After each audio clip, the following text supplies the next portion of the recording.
जय स्वामीनारायण विद्यार्थी मित्रों, श्री स्वामीनारायण विद्यासागर स्कूल ની શૈક્ષણિક YouTube ચેનલ પર આપ સૌનું સ્વાગત છે। આજે આપણે વાત કરવાના છીએ અધૂરો એકમ આપણો રેસનો ઘોડો ધોરણ 10 જેની આપણે અધૂરી ઘટના છે એનો અભ્યાસ કરેલો। રેસનો ઘોડો વર્ષાબેન અડાલજાની નવલિકા છે અને આપણે વાત કરી તેના કેટલાક પાત્રોની। આ પાત્રો છે વાર્તાના કેન્દ્રમાં રહેલા છે અને વાર્તાનું મૂળ પાત્ર છે તે અંકિતનું પાત્ર છે। અંકિત છે એના ઉપર ભણતરનું એટલું દબાણ છે જેના કારણે તે પોતાનું બાળપણ ગુમાવી રહ્યો છે આવું નીનાબેન અંકિતની માતા માને છે। વિનુ કાકા છે તે એના બાળકોને ભણાવવા માંગે છે જેના કારણે નાની ઉંમરમાં અંકિતને અને સૌરભને એક કમ્પ્યુટર ક્લાસમાં દાખલ કરવા માંગે છે જેનો વિરોધ કરીને નીનાબેન છે તેને ના પાડે છે પરંતુ અંકિત છે કોઈની વાત માનતો નથી અને અંતે વિનુ કાકા આ નિર્ણય લેવા માટે અથવા તો બાળકોને મોકલવા કે ન મોકલવા તેની વાત સાથે આપણે છેલ્લો તાસ છે પૂરો કરેલો। આજે આપણે ત્યાંથી આગળ વધારીએ અને જોઈએ આગળની ઘટના વિનુ કાકા અને આ વાર્તાના પાત્રો દ્વારા કઈ રીતે શરૂ થાય છે। વિનુ કાકા છે વાતમાં અંકિતને કહેતા હતા કે આપણું નિશાન છે ઊંચું રાખવું જોઈએ। એટલે અંકિત આ વાતને મજાકમાં લઈને એક ગન સાથે ઝુમર તરફ એને રાખીને કે આટલું ઊંચું એટલે વિનુ કાકા એને સમજાવતા અને ભણતરનું મહત્વ છે એને કહેતા હતા। છેલ્લે આપણે વાત કરી હતી પેજ નંબર 5 ઉપરની જે બાબત આપણે ભણી ગયા હતા ત્યાંથી છેલ્લો પેરેગ્રાફ છે ફરીથી વાંચી લઉં છું પછી આપણે આગળ વધીએ। હું અને સંજય ખુશ થયા। શા માટે? કારણ કે અંકિતને પણ સૌરભની સાથે સાથે કમ્પ્યુટર ક્લાસમાં દાખલ કરવા માટે વિનુ કાકા પ્રસ્તાવ લઈને આવ્યા। એનો વાત સાંભળીને નીનાબેન અને સંજયભાઈ બંને છે ખુશ થયા છે। વિચાર તો સરસ હતો, જો કે ફી ઘણી વધારે લાગી। નીનાબેન કહે છે કે એનો પ્રસ્તાવ છે બરાબર સારો હતો પણ કમ્પ્યુટર ક્લાસમાં દાખલ થવા માટેની ફી છે ઘણી બધી વધારે હતી પણ સંતાનના ભવિષ્ય માટે થોડી વધુ મહેનત કરીશું એવું વિચારી બંને છે અંકિતને કમ્પ્યુટર ક્લાસમાં દાખલ કરે છે કે બાળક માટે તો આપણે ગમે તે કરી શકીએ આવું વિચારીને હવે અંકિતને કમ્પ્યુટર ક્લાસમાં દાખલ કરવા માટેની મંજૂરી આપે છે। અઠવાડિયામાં 3 દિવસ સાંજે 2 કલાક અને રવિવારે 4 કલાક। અઠવાડિયામાં કેટલા દિવસ એને ભણવા જવાનું હતું? 3 દિવસ સાંજના સમયે ભણવા જવાનું અને રવિવારમાં 4 કલાક કમ્પ્યુટરનું વિષયનું શિક્ષણ એને આપવાનું હતું। જો કે અંકિત નારાજ હતો, અંકિતને આ ગમતું નહોતું, સૌરભને ગમતું હતું પણ અંકિત છે આ વાત સાથે મંજૂર નહોતો। પણ બાળક પોતાનું ભલું બુરું ક્યાંથી સમજી શકે? બાળકને ખબર ન હોય કે માતા પિતા આપણી પાછળ આટલો ખર્ચ કરે છે કે આપણને ભણાવવા માંગે છે તો મારે ભણી ગણીને એને કંઈક આપવાનું છે। નાની ઉંમરમાં એના સમજણ ન હોય એટલા માટે નીનાબેન કહે છે કે બાળક એનું ભલું બુરું ક્યાંથી સમજી શકે? ઘરથી નજીકના બાળ મંદિરમાં હું સાંજે ગરીબ વસ્તીના બાળકોને ભણાવતી હતી। નીનાબેન છે ટ્યુશન કરાવતા, એની બાજુમાં જે ગરીબ વસ્તીના જે લોકો રહેતા હતા એને સાંજના સમય દરમિયાન ભણાવવાનું કામ કરતા હતા। એ કામ માટે પગારનો તો કોઈ સવાલ જ નહોતો, એના પાસેથી કોઈ ફીસ નીનાબેન છે ઉઘરાવતા નહોતા, બાળકોને મફતમાં શિક્ષણ છે આપવાનું કામ કરતા હતા। હું ખૂબ ઉમળકાથી એમને ભણાવતી હતી। નીનાબેનને પણ આ બાળકોને ભણાવવામાં રસ હતો અને આનંદ ઉત્સાહ અને ઉમળકાથી આ બાળકોને ગરીબ બાળકોને ભણાવતા હતા। એ બાળકો પણ મારી સાથે હળી મળી ગયા હતા। બાળકોને પણ નીનાબેન ભણાવતા એ ખૂબ જ ગમતું હતું, બાળકો પણ એની સાથે મળી ગયા હતા, હળી મળી ગયા હતા। તોય ભારે હૃદય મેં એ કામ છોડી દીધું કારણ કે હવે એને પૈસાની જરૂરિયાત હતી અને જો એ મફતમાં બાળકોને ભણાવે તો એની પાસે અંકિતના ભણતરની કમ્પ્યુટર ક્લાસીસની ફી ભેગી ન થાય એટલા માટે નીનાબેન છે ના છોડકે હૃદયને મક્કમ રાખીને આ ગરીબ બાળકોને મફતમાં ભણાવવાનું છોડી દે છે અને અંકિતની ફી માટે ટ્યુશન કરાવવા લાગી। અંકિતની કમ્પ્યુટર ક્લાસની ટ્યુશન ફી ભેગી કરવા માટે એ હવે ટ્યુશન કરાવવા લાગે છે અને બાળકો પાસેથી ફી લેવા માંગે છે। અહીંયા સુધીની આપણે વાત કરેલી, હવે આપણે જોવાનું છે આગળની ઘટના છે શું બને છે। હું સંજયને ઘણીવાર કહેતી, નીનાબેન શું કહે છે સંજય સાથે અમે ઘણીવાર વાત કરેલી અને મેં શું કીધેલું આપણે કેટલા નસીબદાર છીએ, આપણે ભાગ્યશાળી છીએ। શા માટે નસીબદાર છીએ? કે વિનુ કાકા આપણા પાડોશી છે। વિનુ કાકા જેવા પાડોશી આપણને મળ્યા છે, ભણેલા ગણેલા અને શિક્ષણ પ્રત્યે આટલા સજાગ છે, જાગૃત છે, તો આવા પાડોશી આપણને મળ્યા છે તો આપણે એ બદલ આપણે નસીબદાર છે એવું મને લાગે છે। સૌરભ સાથે અંકિતનું પણ ઘડતર છે થઈ રહ્યું છે। સૌરભ તો એનો દીકરો છે વિનુ કાકાનો, તો એ એને ભણાવે છે, એની સાથે સાથે આપણો દીકરો જે અંકિત હશે એનું પણ ઘડતર થશે ભવિષ્યમાં, એ પણ કંઈક આગળ સૌરભની જેમ વધી શકશે. શાનું ઘડતર નીનાબેન? શું કહેશે વિનુ કાકા એને? શાનું ઘડતર? એક દિવસ મંજુકાઈએ રીતસર મારી પર હલ્લો કર્યો. મંજુકાઈએ વિનુ કાકાની પત્ની છે એ આ બાબત ઉપરથી કે તમે બાળકો ઉપર નકરું ભણવાનું દબાણ કરો છો, એ બાબતને લઈને વિનુ કાકા ઉપર હલ્લો કરેલો, એટલે કે એને ઘણો બધો ઠપકો આપેલો, ખીજાયેલા. આ ટાકણા ટોચી ટોચીને બિચારા જીવને શી પીડા થાય છે તે તમને નથી દેખાય. કુંભાર કામ શું કરતો હોય છે? માટલું ઘડવાનું કામ. અંદરથી એને ટાંકણું મારે અને બહારથી એને હાથથી આધાર આપે, એટલે માટલું છે તૂટી પણ ન જાય અને એનો આકાર છે એ પણ સરસ બની શકે. એટલે અહીંયા વિનુ કાકાને મંજુકાઈએ શું કીધેલું કે આ નાનકડા જીવને, અંકિતને, જે સૌરભને જે તમે આ ટાંકણું મારો છો, ટાંકણા મારો છો, એ ટોચી ટોચીને એને જે પીડા થાય છે એ તમે સમજી શકતા નથી, તમને એ દેખાતી નથી, પણ એ પીડા પોતે સહન કરી રહ્યો છે. જુઓ મંજુભાઈ, આપણે મધ્યમ વર્ગના માણસ, આપણે કોઈ મોટા માણસ નથી, આપણે મધ્યમ વર્ગના માણસ છીએ. તમારી મારી કોઈ ઇન્ડસ્ટ્રી નથી, કોઈ આપણી પાસે ફેક્ટરી નથી કે એવો મોટો કોઈ બિઝનેસ નથી કે દીકરાને સીધો એર કન્ડિશનર કેબિનમાં બેસાડી દઈએ. આપણે એવા કોઈ મોટા માણસ નથી, કોઈ મોટી ફેક્ટરીઓ નથી કે આપણો વ્યવસાય છે આપણો બાળક સંભાળે એટલે એને સુવિધા મળી શકે, એવું આપણે કરી શકીએ છીએ નહીં. અત્યારથી મહેનત નહીં કરે તો એ લોકો આગળ કેમ વધશે? આપણે અત્યારથી જો એને મહેનત નહીં કરાવીએ તો બાળક આગળના ભવિષ્યમાં કાંઈ કરી શકશે નહીં. એટલે આપણે અત્યારથી જ એને તૈયાર કરવો પડશે જે સંસાર સાથે એ પોતાનું સંતુલન છે એ જાળવી શકે. મંજુબેનની આંખ ભીની થઈ ગઈ. મંજુબેનને આ વાત ન ગમી કે બાળક ઉપર આટલું બધું દબાણ કરે છે, એટલે મંજુબેન છે રડવા જેવા થઈ ગયા અને આંખમાં આંસુ આવી ગયું. તમારી વાત હું નથી સમજતી, તમે જે વિચારતા હોય, પણ હું તમારી વાત સાથે સહમત નથી. મને તમારી આ વાત યોગ્ય લાગતી નથી. હું માં છું, માને બાળક પ્રત્યે લાગણી હોય છે. બાળક છે રડીને પૈસા કમાઈને સાંજે નોકરીથી ઘરે આવે તો ઘરના બધા સભ્યોને અલગ અલગ પ્રશ્નો પૂછે, પણ માં એને સૌથી પહેલા પૂછે કે બેટા પહેલા થોડું જમી લે. એટલે કહે છે કે હું એક માં છું, દુશ્મન તો નથી ને, હું એની દુશ્મન નથી કે હું એને ઉપર જે તમે દબાણ કરી રહ્યા છો એ સહન કરી શકું. એની પીડા છે મને પણ થાય છે, હું પણ એની પીડાને અનુભવી શકું છું. તો પછી વિનુ કાકા શું એને કહેશે? તું એની દુશ્મન નથી, એની માં છો, તો તું આવું શા માટે વિચારશે? પણ ખરું પૂછો તો હું એકલી પડી ગઈ છું. મારી સાથે અત્યારે કોઈનો સહકાર નથી. અત્યારે હું કઈ બાબતમાં કહું તો એકલી સાવ પડી ગઈ છું. એ બાપ દીકરાને જાણે અલગ દુનિયા છે અને હું માત્ર ઉંમરે ઉભી છું. બાપ અને દીકરાની એક અલગ દુનિયા છે. અંકિત છે એ પણ પિતાની વાત સાથે સહમત હતો કે મારે પણ કમ્પ્યુટર ક્લાસમાં દાખલ થવું છે. સૌરભ છે એ પણ વિનુ કાકાને કહે છે કે મારે પણ દાખલ થવું છે. એના મમ્મી મંજુકાકીને પણ કહે છે કે પછી ક્લાસમાં મારો વટ પડી જશે એટલે મારે પણ કમ્પ્યુટરના ક્લાસમાં દાખલ થવું છે. એટલે કહે છે કે બાપ દીકરાની દુનિયા છે સાવ અલગ છે અને હું તો એ દુનિયાની માત્ર ઉંમરે ઊભી છું, હું એમાં દાખલ થઈ નથી. મારા દીકરાને રેસના ઘોડાની જેમ દોડાવે છે. સ્પર્ધા સામે ટકી રહેવા માટે વિનુ કાકા છે એ પોતાના બાળકને અલગ અલગ રીતની તૈયારીઓ કરાવે છે. એટલે કહે છે કે એને રેસના ઘોડાની જેમ, હરીફાઈમાં જે ઘોડો મૂક્યો હોય એને ઘણી બધી રીતે ટ્રેન કરવો પડતો હોય છે. તો આવી રીતે અંકિત અને સૌરભને પણ આ રેસના ઘોડાની જેમ વિનુ કાકા છે દોડાવી રહ્યા છે કે એ આવનાર સમયમાં છે ટકી શકે. વિનુ કાકાને તમારા માટે ખૂબ લાગણી છે. વિનુ કાકાને તમારા માટે તો ઘણી બધી લાગણી છે જ. નહીં જાણતી હો પણ કોણ જાણે મનમાં ઊંડે ઊંડે ખોટું લાગે છે. વિનુ કાકાને લાગણી તો છે. નીનાબેન કહે છે કે મને પણ ખબર તો છે જ, પણ ઊંડે ઊંડે મનમાં મને ક્યાંક ને ક્યાંક આ બાબત છે ખોટી લાગી રહી છે. અરે ના મંજુ કાકી, થોડા વખતમાં બધું ઠીકઠાક થઈ જશે.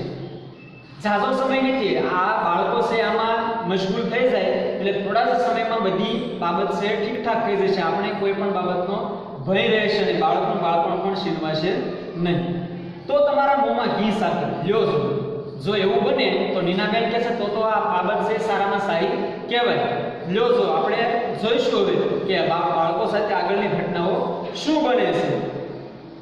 મંજુ કાકી ઉતાવળે ગયા પણ મારા મનમાં પ્રશ્નાર્થ મૂકી ગયો. મંજુ કાકી છે ઉતાવળે વાત પૂરી કરીને ગયા છે, પણ નીનાબેનના મનમાં એક પ્રશ્ન ઊભો કરતા ગયા છે. કયો પ્રશ્ન? મંજુ કાકીનું આવું વિચારવું ઠીક હતું. શું એનો મનમાં પ્રશ્ન હતો કે મંજુ કાકી જે મનમાં વિચારે છે એ ઠીક હતું કે નહીં? હું તૈયાર થવા લાગ્યો. અમારા ઘરેથી થોડે દૂર નાનો બગીચો છે. બહાર જવા માટે નીનાબેન છે તૈયાર થવા લાગ્યા. એના ઘરની બાજુમાં એક નાનકડો બગીચો છે હતો. સંજયની ઓફિસેથી આવતા થોડું મોડું થવાનું હોય ત્યારે હું અને અંકિત સાડીને પાટલી હાથમાં જઈ ગઈ. જ્યારે નીનાબેન કહે છે કે સંજયને ઓફિસેથી આવવાનું મોડું થતું હોય ત્યારે અમે અંકિત અને નીનાબેન બંને છે આ બગીચામાં જતા. એટલે સાડીની પાટલી હાથમાં જ રહી ગઈ. એટલે જવા માટે બહાર તૈયાર થયા અને સાડીની પાટલી હાથમાં રહી ગઈ. કેટલા વખતથી અંકિતને રમવાના વખતે મારી સાથે બગીચામાં રમવા આવ્યો જ નથી. ઘણા સમયથી હું જોઉં છું કે અંકિતનો રમવાનો સમય હોય પણ અંકિત છે મારી સાથે બગીચામાં રમવા માટે આવ્યો નથી. આજે સમય છે તો લાવ હું બગીચામાં જઈને આંટા મારવા. હિંચકા ખાવા તો એને ખૂબ ગમે. અંકિતને બાળકનો શોખ દરેક બાળકને હોય હિંચકા ખાવાનો. તો અંકિતને પણ બગીચામાં આવેલા જે હિંચકાઓ છે એમાં હિંચકા ખાવાનું બહુ ગમતું હતું. શનિ રવિમાં દરિયાકાંઠે જવાનું. શું કહે છે? શનિવાર અને રવિવારનો સમય હોય એટલે દરિયાકાંઠે એ ફરવા માટે ખાસ અંકિતને લઈને જતા હતા. અમે ત્રણ સાથે મળી રેતીમાં ઘર બનાવ્યું. અંકિત, નીનાબેન અને સંજયભાઈ ત્રણેય છે દરિયાકાંઠે જાય અને રેતીનો ઢગલો કરીને એમાંથી સરસ મજાનું ઘર બનાવે. પછી કુલ્ફીની લિજ્જત લેતા. પછી કુલ્ફી ઠંડા આઈસ્ક્રીમ કુલ્ફીની છે લિજ્જત એટલે આનંદ માણતા હતા. હું અરીસામાં મને જોઈ રહી. અરીસામાં અત્યારે નીનાબેન તૈયાર થતા હતા એટલે પોતાનો પ્રતિબિંબ અત્યારે અરીસામાં છે જોઈ રહ્યા છે. આ કોનો પ્રતિબિંબ હતું? અત્યાર સુધી આવો વિચાર મારા મનમાં નહોતો. હું બાળકનું ભલું ઈચ્છું છું પણ મારા વિચાર સાથે કોઈ સહમત નથી. એટલે અત્યારે અરીસામાં જે મારું પ્રતિબિંબ દેખાય છે નીનાબેન કહે છે આ મારું નથી તો કોનું છે?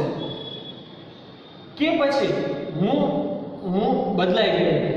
અત્યારે નીનાબેન છે કહે છે કે પહેલા હું આવી નહોતી પણ અત્યારે મારા વિચારો કેટલાક બદલાયેલા છે તો આ હું નથી. મને લાગે છે કે હું બદલાઈ ગઈ છું. બારે કમરા છાપરી ઘંટડી વાગી. દરવાજાનો ડોરબેલ કોઈ બહારથી દબાવી રહ્યું છે. નીનાબેન અંદર તૈયાર થઈ રહ્યા છે એટલે બારણાની ઘંટડીનો અવાજ છે ઉપરા ઉપર ભાગવા લાગ્યો. કોઈ બહારથી આવ્યું છે. સાડી જેમ તેમ વીંટાળી મેં બારણું ખોલ્યું તો અંકિત સાડી પહેરતા હતા. પાટલી હાથમાં રહી ગયેલી હતી. બારણાની ઘંટડી વાગી એટલે ઉતાવળે એણે સાડી સરખી કરી અને બારણું ઉગાડ્યું તો બારણાની સામેના ભાગમાં અંકિત આવીને ઊભો હતો. એકદમ નિમાણો એટલે કે સાવ નિરાશ થઈ ગયેલો, હિંમત હારી ગયેલો અંકિત બારણાની સામે આવીને ઊભો રહી ગયો છે. એનો ચહેરો ગભરાઈને મેં એને કપાળે હાથ મૂક્યો. નીનાબેનને ખબર પડી ગઈ કે અંકિત કંઈક મૂંઝવણમાં છે એટલે એનો નિમાણો ચહેરો એણે જોયો અને એના માથા ઉપર એમણે હાથ મૂક્યો, કપાળ ઉપર હાથ ફેરવ્યો. જોયું તો એનું શરીર ગરમ હતું. અંકિતની તબિયત સારી નહોતી. જ્યારે નીનાબેને અંકિતનો સ્પર્શ કર્યો, કપાળ ઉપર હાથ મૂક્યો ત્યારે એને ખબર પડી કે અંકિતને તાવ આવ્યો છે, શરીર ગરમ છે એવું લાગ્યું. મેં એને તેડી લીધો. માં સહેજ ભાવનાથી બાળકને તરત એમણે બીમાર છે એવું જાણીને તેડી લીધો. જલ્દી કપડાં બદલાવી સુડાવી દીધો. બાળકના કપડાં એને બદલાવ્યા અને પથારી ઉપર એમણે ઝડપથી છે સુડાવી લેશે. દવા આપી અને માથે હાથ પસરાવતી બેસી દીધી. એને દવા પાઈ તાવની અને ઝડપથી એના માથા ઉપર છે હાથ ફેરવવા લાગ્યા, પસરાવવા લાગ્યા. અંકિત થોડી વારમાં તો ઘસઘસાટ ઉડી ગયો. અંકિતની તબિયત સારી નહોતી. માતાનો કુમળો હાથનો સ્પર્શ મળ્યો, દવા પીધી એટલે એને ઝડપથી ઊંઘ આવી ગઈ. અંકિત છે સૂઈ ગયો. ફરી ઘંટડી. થોડી વાર થઈ એટલે દરવાજાનો ડોરબેલ ઘંટડી છે ફરીથી વાગે છે. બારણું ખોલ્યું તો વિનુ કાકા અને સૌરભ. બારણું ફરીવાર ખોલે છે તો બારણાની સામે ત્યારે વિનુ કાકા જે અંકિત, નીનાબેન અને સંજયના પાડોશી છે, ઉપરના મકાનમાં રહેતા તે જ આવીને ઊભા હતા. બાપ દીકરો બંને વિનુ કાકા અને સૌરભ આવીને ઊભા હતા. શાળાએથી આવ્યો નથી? શું પ્રશ્ન કર્યો વિનુ કાકાએ? અંકિત સ્કૂલે ગયો તો હજી આવ્યો નથી. કોમ્પ્યુટર ક્લાસમાં જવાનું મોડું થાય છે. સૌરભને અંકિતને બંનેને કોમ્પ્યુટર ક્લાસમાં પ્રવેશ મળ્યો છે. જવાનો સમય થઈ ગયો છે. વિનુ કાકા એને બોલાવવા માટે આવ્યા છે કે હજી સ્કૂલેથી નથી આવ્યો, એને કોમ્પ્યુટર ક્લાસમાં જવાનો સમય થઈ ગયો છે. આજે ક્લાસમાં નહીં આવે, તેને તાવ આવે છે. વિનુ કાકા શું કીધું નીનાબહેને કે આજે અંકિત કોમ્પ્યુટર ક્લાસમાં આવી શકશે નહીં, કારણ કે આજે એને મને લાગે છે કે તાવ આવે છે. દવા આપી ને વિનુ કાકા કહે છે કે અંકિતને તમે દવા તો પાઈ છે ને, બસ બસ ત્યારે મોકલો. શું કહે છે? દવા આપી દીધી હોય તો પછી મોકલી દો ને, આપમેળે સારું થઈ જશે. બહારના વાતાવરણમાં રહેશે, દવા આપેલી છે, બીજો કઈ પ્રશ્ન છે એટલે એને આપમેળે સારું થઈ જશે. ચાલો હું જ ઉઠાડું, તમે નહીં ઉઠાડો, ચાલો હું જ એને તૈયાર કરું જવા માટે. તરત મેં કહ્યું. નીનાબેને શું એને કીધું? ના કાકા, બાળકને જવું નથી, એને લઈ જવાનું નથી. ક્લાસ ક્યાં જવાના છે? આજે નહીં તો કાલે ક્લાસમાં આવશે. આજેની તબિયત સારી નથી, એને પરાણે લઈ જવો નથી. કદાચ વધારે બીમાર પડે તો અઘરું થઈ પડે, એટલા માટે કહે છે કે ક્લાસ ક્યાં વ્યા જવાના છે? ફરીથી પાછો ક્લાસમાં જશે. આજે નહીં તો કાલે.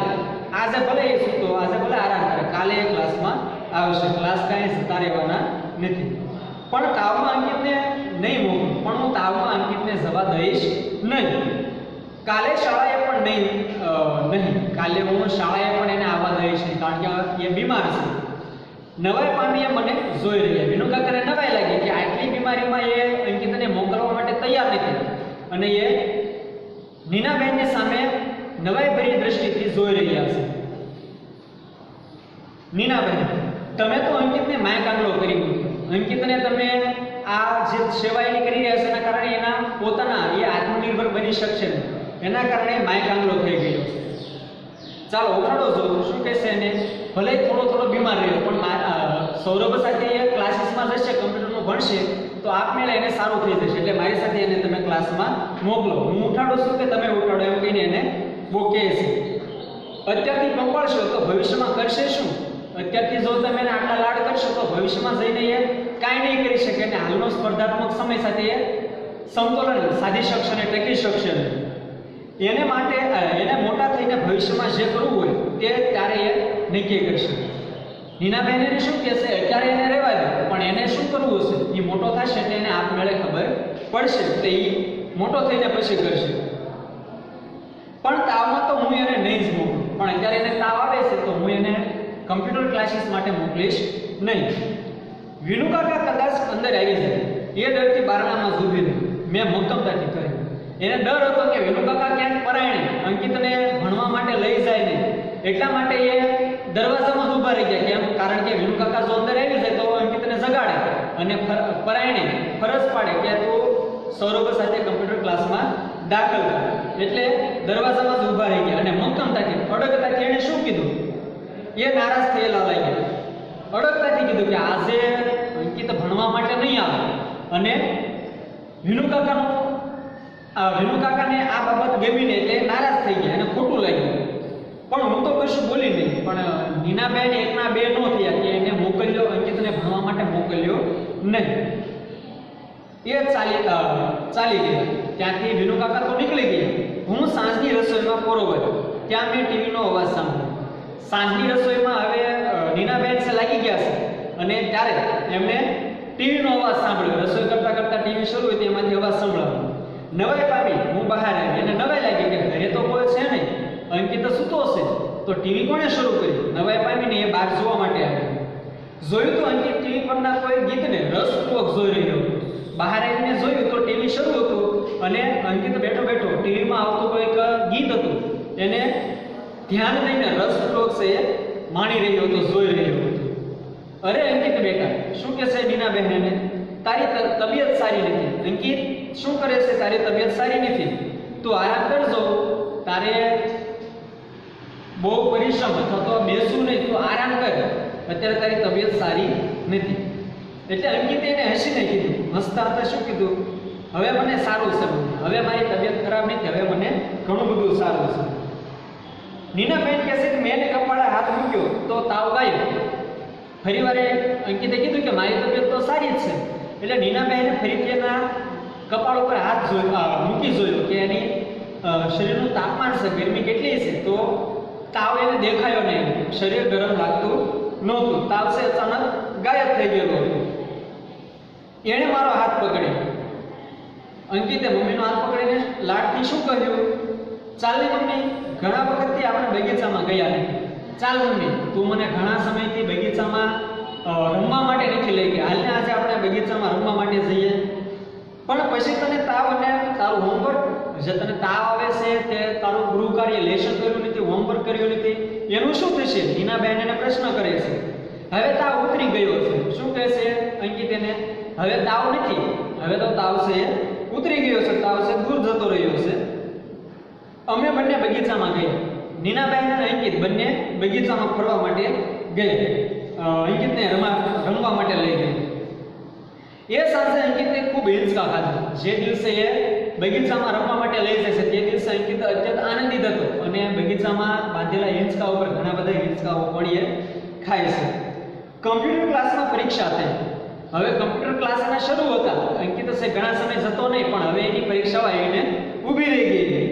અંકિત માંડ પાસ થયો. અંકિતે ઝાઝા દિવસો ભરેલા નહીં, એટલે કમ્પ્યુટરના ક્લાસમાં છે એ માંડ કરીને પાસ તો થયો, પણ સૌરભને સર્ટિફિકેટ ઓફ મેરિટ મળ્યું. સૌરભને, વિનુકાકાનો જે પુત્ર હતો સૌરભ, એને ઊંચા માર્કનું એક સર્ટિફિકેટ મળ્યું કે કમ્પ્યુટરના વિષય સાથે એમને સૌથી ઝાઝા માર્ક મેળવ્યા છે.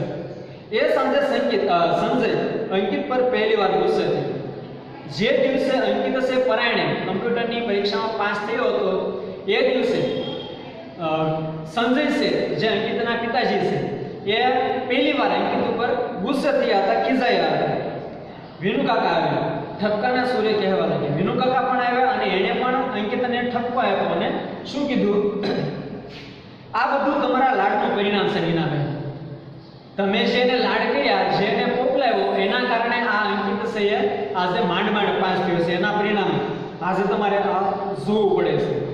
હવે આ વખતે હું ધ્યાન રાખીશ. હવે તમે ધ્યાન ન રાખતા એનું વિનુકાકા કહે છે, પણ હવે એનું ધ્યાન હું રાખીશ. શા માટે એને વધારે માર્ક ન આવે? સૌરભ લાવે છે તો અંકિત શા માટે ન લાવે?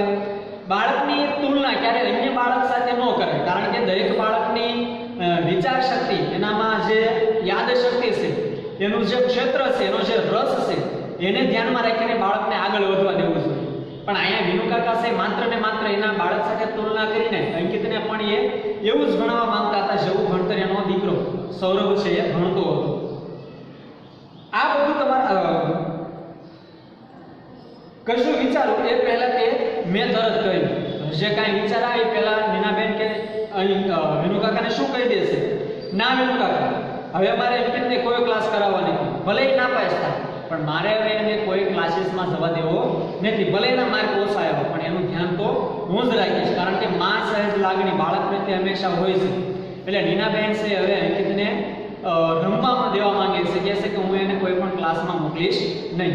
એટલે વિનુકાકા એને કહે છે, અરે પણ એમ તે હોય, અરે આમ કાંઈ થોડું હોય, ભણશે નહીં તો એ શું કરશે?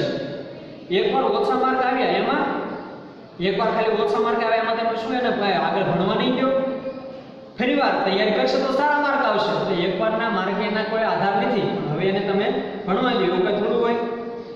એટલા માટે નહીં, પણ જરા મોટો થાય ત્યારે એને અમે એને જ પસંદ કરવા દઈશું કે એને શું કરવું છે.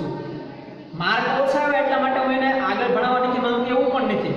પણ એકવાર મોટો થઈ જાય, થોડોક સમજણો થઈ જાય, પોતાની રીતે વિચારી શકે, ત્યારે અમે એને પૂછીને જ કરીશું કે તારે હવે આગળ શું કરવું છે, તારે શું બનવું છે, કે તારે રહસ્યમાં છે જિંદગીમાં તું બહુ આગળ વધે એવું તારું કોઈક લક્ષ્ય હોય તો એ તરફ એને વધારવો છે.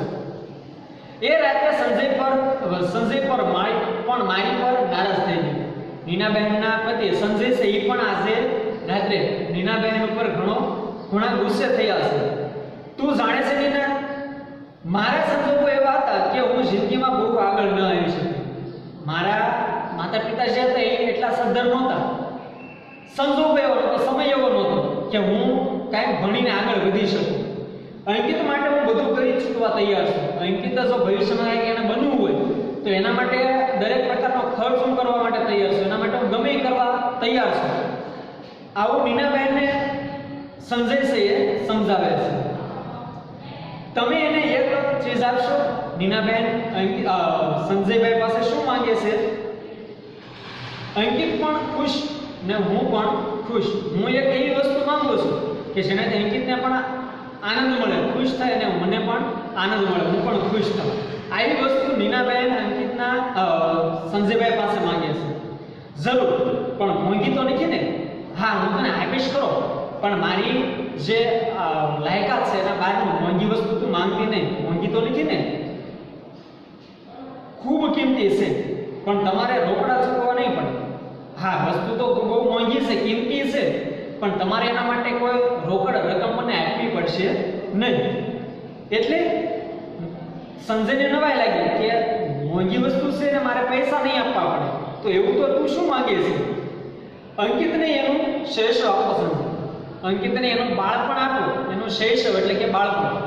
મારે બીજું તમારી પાસેથી કંઈ નથી જોતું, પણ એવું પણ કંઈ નથી માંગતી કે જે તમારી પાસે નથી. હું તો માત્ર તમારી પાસે અંકિતનું બાળપણ માંગુ છું, અંકિતનું શૈશવ માંગુ છું. એટલે કહેશે કે મને તમે અંકિતનું બાળપણ પાછું આપી દો. એટલે આવું માન્યું. સાંજે ઘણીવાર હું અને અંકિત બગીચામાં જતા. સાંજે અંકિત અને નીનાબેન ઘણીવાર બગીચામાં જતા. ત્યાં એને હિંચકા ખાતા. બીજા બાળકો સાથે રમતો જોતા મને થતું, ના, મારો નિર્ણય સાચો છે.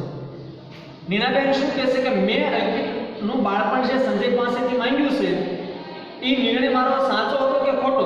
એ જ્યારે તે બગીચામાં સાંજના સમયે જતા હતા ત્યારે અન્ય બાળકો સાથે જે આનંદથી અંકિત રમતો હતો એ દ્રશ્ય જોઈને નીનાબેનને લાગતું કે ના ના, મેં જે નિર્ણય લીધો હતો કે બાળકને મારે ભણાવવો નથી, પણ એને અત્યારે મારે વિકસવા દેવો છે, એ મારો નિર્ણય છે સાચો હતો.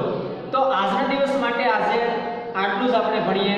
બાકીનો જે નાનકડો ટુકડો છે, ભાગ છે નવલિકાનો અંત, એને આપણે આવતા તાસમાં ફરીથી નિહાળીશું. ત્યાં સુધી તમારે બધાએ શ્રી સ્વામિનારાયણ વિદ્યાસાગર સ્કૂલની આ શૈક્ષણિક યુટ્યુબ ચેનલ સાથે જોડાઈ રહેવાનું છે. અને દરેકે ધોરણ 10ના વિષય શિક્ષકોના તાસ જોવા માટે સ્વામિનારાયણ વિદ્યાસાગરની યુટ્યુબ ચેનલને સબસ્ક્રાઇબ કરવાની છે અને એનો બેલ આઇકોન દબાવશો એટલે તમને ધોરણ 10ના દરેક વિડીયો છે મળતા રહેશે. કોરોના મહામારીના આ વૈશ્વિક સ્તરની મહામારીના સમયમાં એક શાળાનો હેતુ છે કે દરેક ઘરે રહો અને સુરક્ષિત રહો. જય સ્વામિનારાયણ.